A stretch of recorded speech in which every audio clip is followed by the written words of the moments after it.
Dear colleagues, I am very happy to stand here today to share with you all a topic on effective and economical solutions for CPAP pressure titration.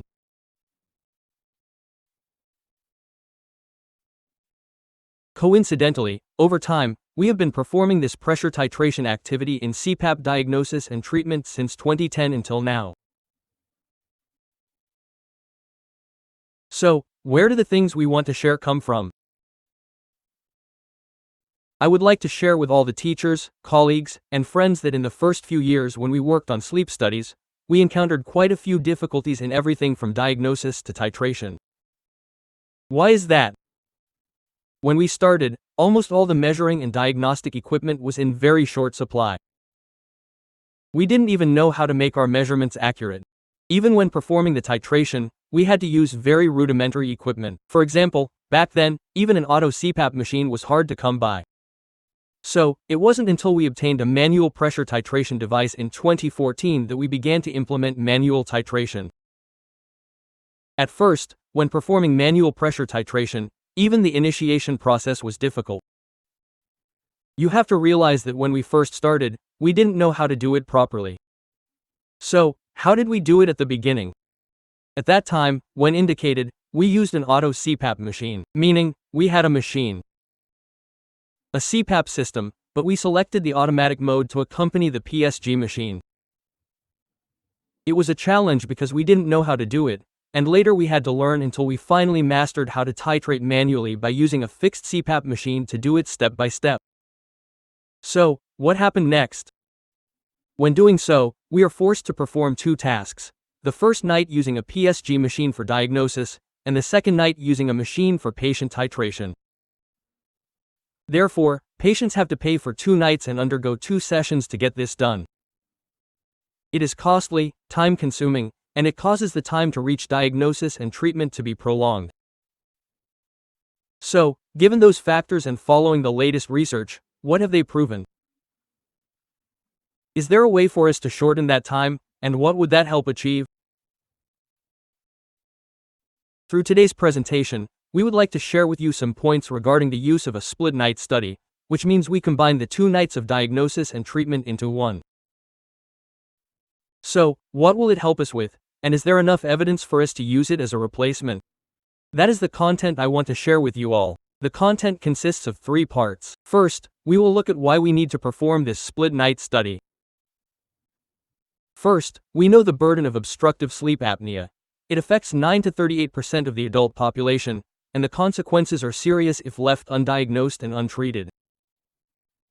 What can we observe from this?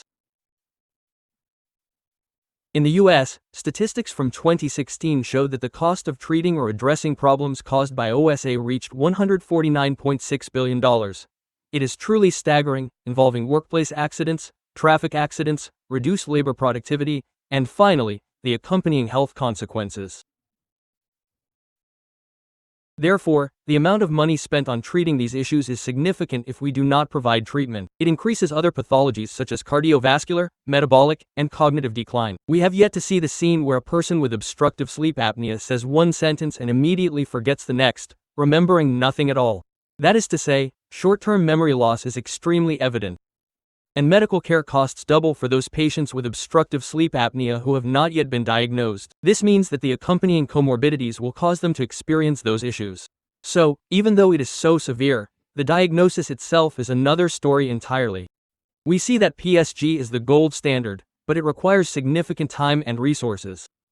Because for every night of measurement, we need someone to monitor, a bedroom, and the equipment. As for home testing devices, currently, only a few of them are reliable.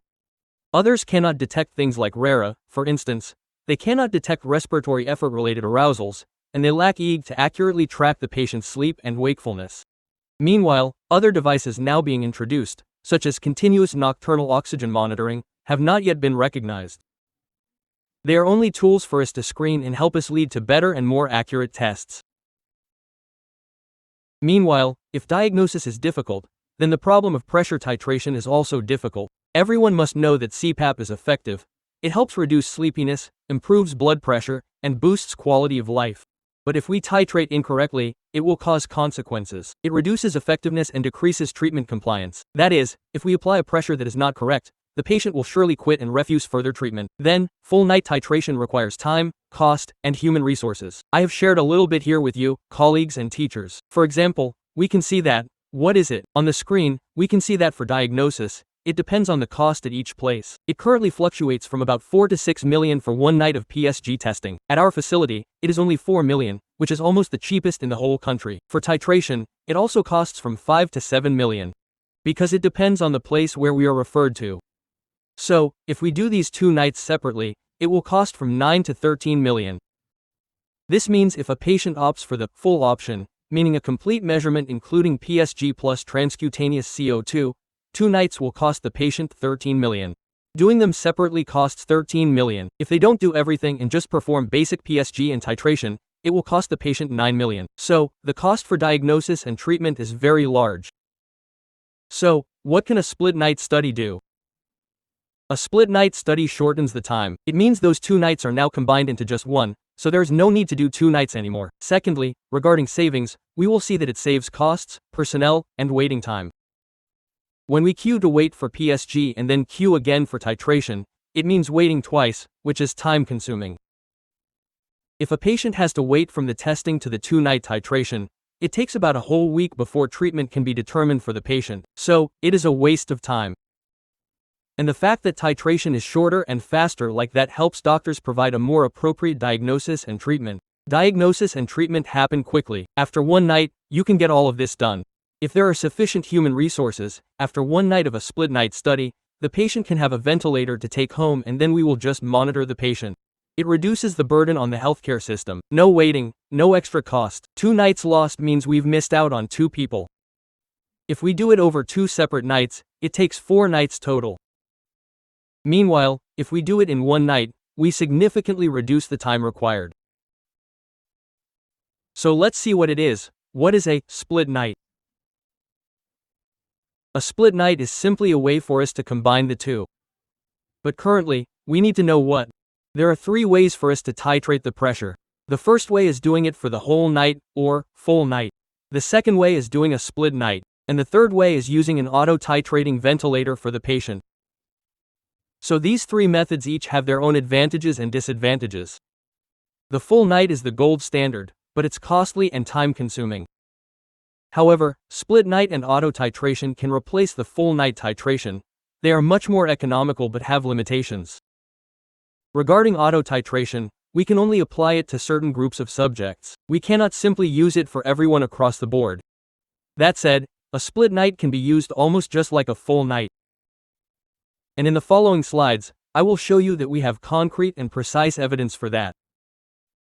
So, a split night combines diagnosis and titration into the same night. That means early in the night, the patient is set up with the PSG machine. Then, after about 2 hours, when enough diagnostic time has passed, we replace the nasal oral sensor with the breathing mask for the patient, connecting it to the ventilator to titrate for at least 3 hours. This means that if we do it in 1 night, we spend 5 hours total, at least 2 hours for diagnosis and 3 hours for titration. And the recommendation is that it is recommended if there is a suspected severe or moderate to severe condition or higher. What does that mean? We must have standards. We cannot simply monitor everyone. We will see exactly how specific these standards are. So, for the first half of the night, we attach the monitor. Then we monitor, and for the second half of the night, we attach the ventilator to the patient. And what are the criteria for this? During the first half of the night, over 2 hours, we need the AHI to be greater than or equal to 40 times per hour. This relates to the fact that the doctor prescribing this must identify which individuals are at high risk. In a moment, we will look at how we can select those specific individuals. And what if the AHI is only between 20 and 40 within 2 hours? If in the first 2 hours it only measures between 20 and 40, it must be accompanied by one of 2 other factors: severe oxygen desaturation. This means there is no specific percentage criteria for severe, but it is recommended that if SpO2 drops below 85%, it is considered severe oxygen desaturation, or if the patient has repeated and prolonged apnea. Prolonged here also has no specific standard, but it is recommended to be about 30 seconds or more per apnea event. That is something we need to pay attention to. Therefore, to be able to select the appropriate patient, doctors need to have experience in this diagnostic issue. Now, let's examine the value of the split night study. We will briefly go over the studies that have proven its value. When introducing the split night study, they must see if, beyond determining pressure, it actually improves anything else. It has been observed that comparing the two methods, split night and full night studies, the acceptance and treatment adherence rates in both groups are equivalent. So what is our ultimate goal? It is to ensure that patients can accept the ventilator and use it consistently. Secondly, what have they found? Regarding adherence levels, you can see that CPAP usage in the split night group is about 5.1 hours per day, compared to 4.6 hours per day in the full night group. This difference is not statistically significant and does not reduce the quality of treatment. This means that what we were afraid of, for instance, that a split night study might reduce treatment effectiveness, does not actually affect it at all, and it even helps improve time and cost efficiency. Here's another study regarding pressure. So, does comparing the pressure between these two methods show any difference? This study compares all three groups: a group that had a full night study, a group that had a split night study, and a group that used an automatic titration device. And what was observed? For the full night study, the pressure was slightly higher. It was 1 centimeter of water higher than the split night study, which was 8 centimeters of water. As for the home automatic titration, it was even higher than the full night study, meaning the pressure was higher. You can see the bar chart next to it that illustrates this. Here we can see on this side, this is split night, down here is full night, and on this side is the home automatic titration. So what do we see? If using home titration, the pressure may be higher compared to the two titration methods of full night and split night. And what we can see is that the error between full night and split night is not statistically significant and does not affect the patient's clinical outcome, even though it has been observed that there is a difference of about 1 centimeter of water. The pressure is appropriate in most cases if we use split night, so for split night, we can replace full night when we determine the pressure. When evaluating deeper into the pressure issue between these groups, it is found to be equivalent, and these studies have been conducted since 1999, meaning all three diagnostic methods have been used for a very long time. It is just that at certain times, they are recommended more or less often. Therefore, we must remember that among the three methods, full night, split night, or auto titration, we must prioritize patient selection as the most important factor. Compliance and acceptance of treatment in both full night and split night methods are equivalent to each other. There are many studies on this issue. In addition to using split night for patients using CPAP, we can still use BiPAP for split night as well. What does that mean? For some patients indicated for BiPAP during sleep, we can still use this split night approach, but it has been observed that treatment compliance between the two groups using split night with BiPAP has not shown any specific data yet. This means that for these two groups using BiPAP, whether doing full night or split night, there is not enough evidence to prove equivalence. For children under 12 years old, it is recommended that there is not enough data yet to perform split night for BiPAP. As for CPAP, it is still allowed, but it is still under continued research. Because for children, the difference is apnea and hypopnea in children are different from those in adults. Therefore, when performing pressure titration in children, we need to consider and choose very carefully. In practice, at my workplace, there are still cases where I perform a split night study for a patient, but it still fails. Why does failure occur in children? Because when we initially assess the patient, we think that the patient will have many apnea episodes. But once we start the measurement, we can only monitor them for the whole night. Because it does not meet the criteria required for us to switch over to perform titration.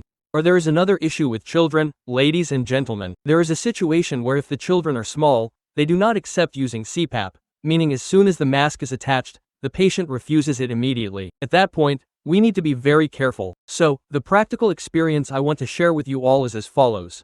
The other day, we encountered a case where, upon initially attaching the ventilator, or rather the PSG, the patient agreed to sleep through the night. After sleeping for about 2 hours, there were too many apnea episodes. The child had 80 episodes per hour, which is very severe. But when we brought the ventilator to the patient didn't accept it, meaning the child didn't accept it, saying it was too uncomfortable and refused. At that moment, we had to convince the child, but no matter how much we tried, they wouldn't agree.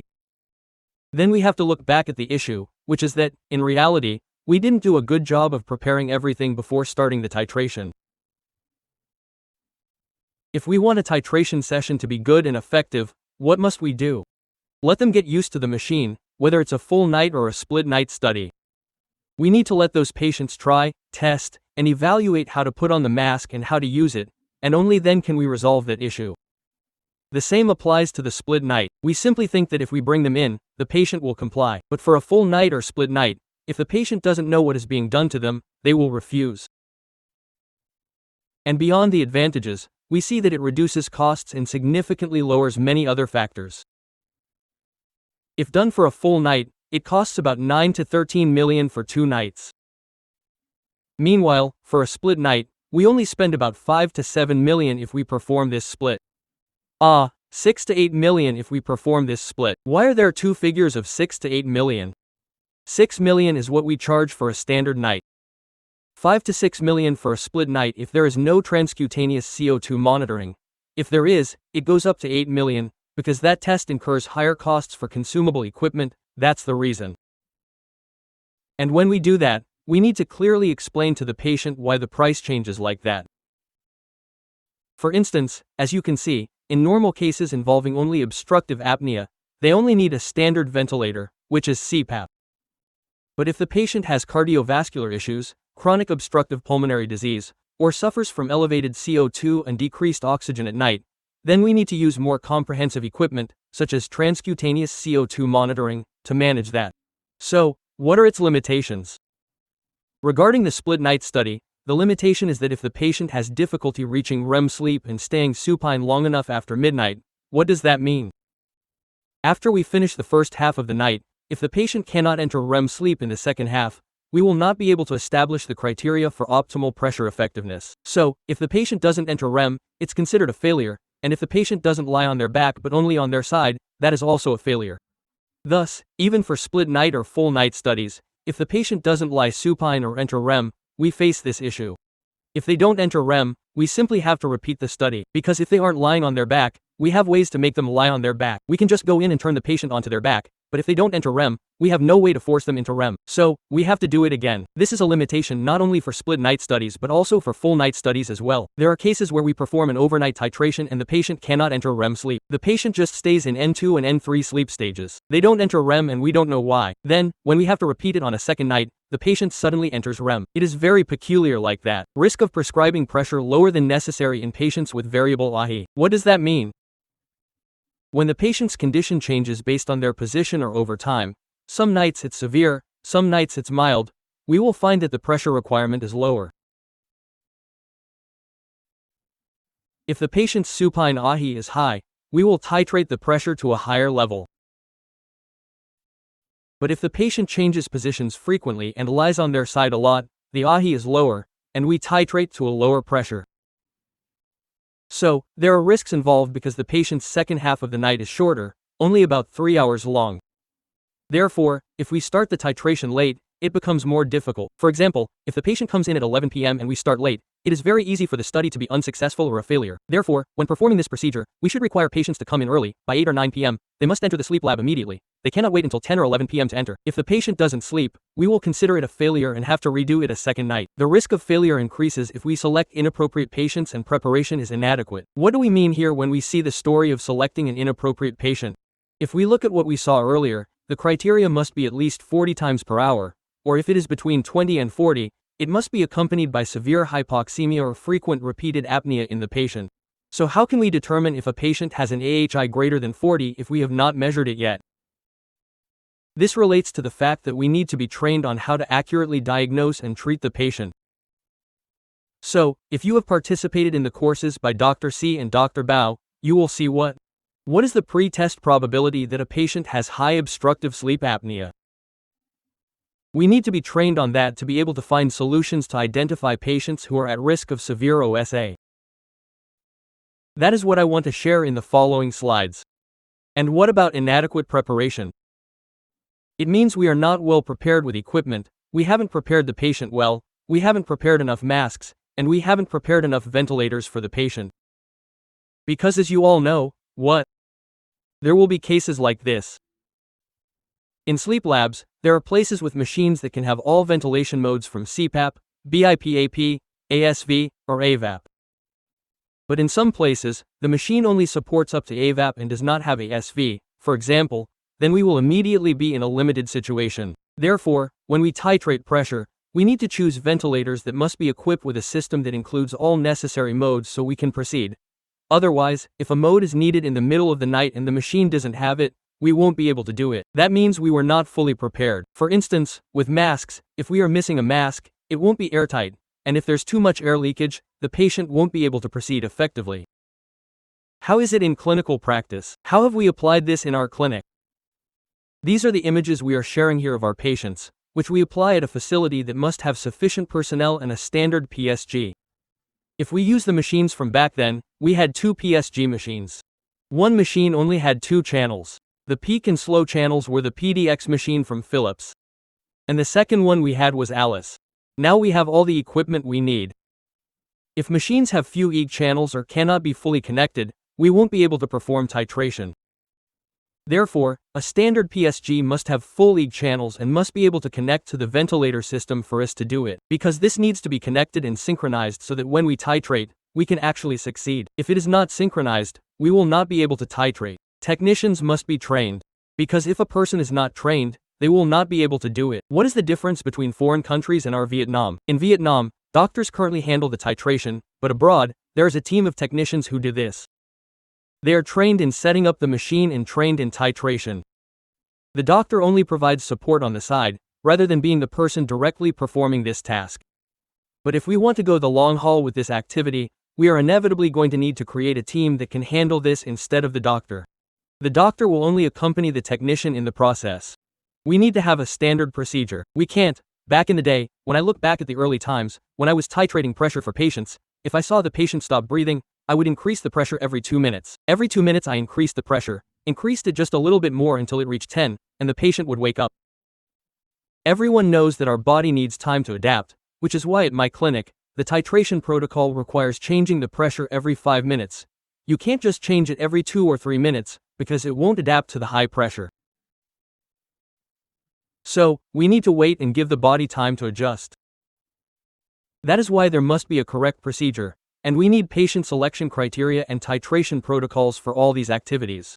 Full night or split night, we need to perform these things thoroughly. So, what do we need to do in the future? In the future, we need to optimize resources and select appropriate patients to perform this split night study. What has the AASM recommended? They recommend increasing split night studies to reduce waiting times, cut costs, and facilitate shorter diagnostic and treatment times for patients.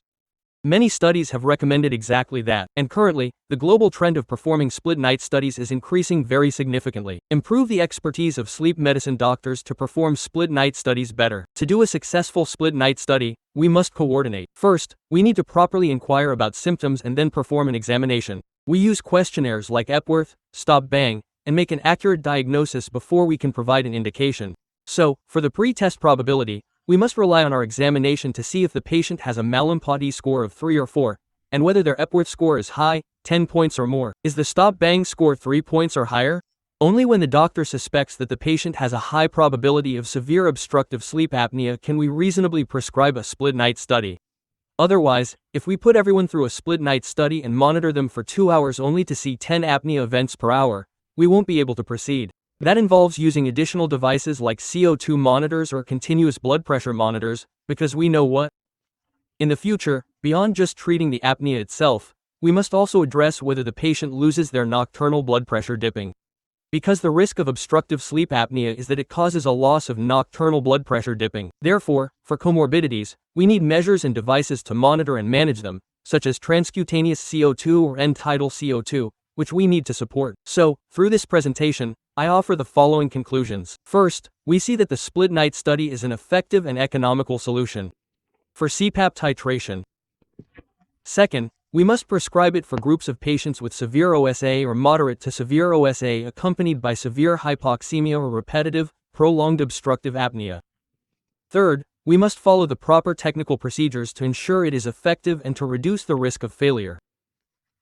And finally, we need to increase the implementation of split night studies so we can save and optimize our resources, as well as help our system operate better and more efficiently.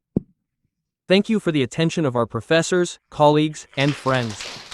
So this is the final image regarding our initial split night, okay? Thank you very much, teachers. EV.